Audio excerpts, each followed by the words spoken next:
I'm Caitlin. I'm a rising sophomore at Monte Vista High School, and my project is the keypad and fingerprint scanning safe. This is my first milestone video, and this involves the attachment of the servo and the keypad to the Arduino.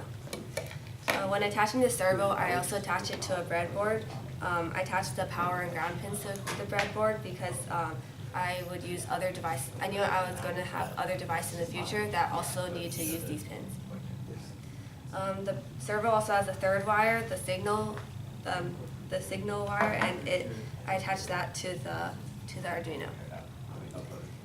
The matrix has 8 pins, but it has 12 keys.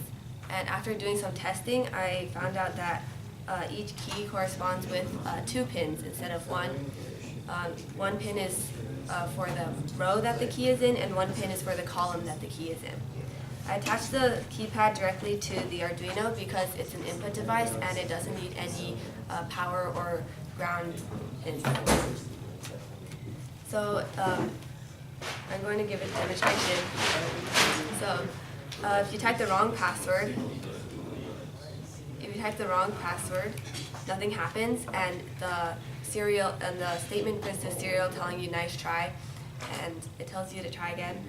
And if you print the right password, if you type in the right password, the servo turns 90 degrees and returns 90 degrees counterclockwise to its original position.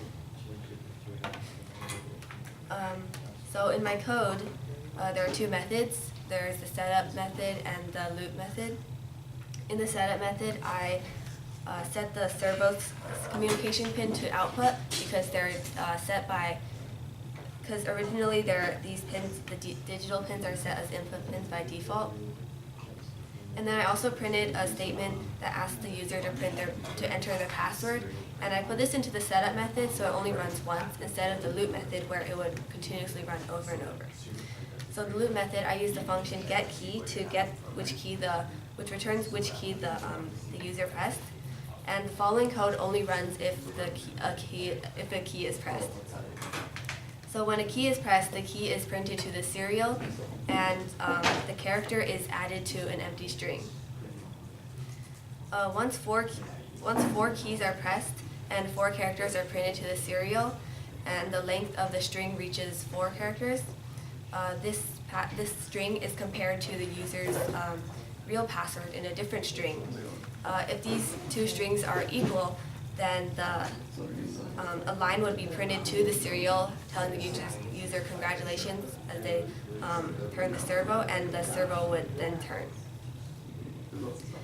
If the passwords did not match, then a line would print to the serial telling the user nice try, and the guessed password string would reset to contain 0 characters, and it would be an empty string, and the user can try again.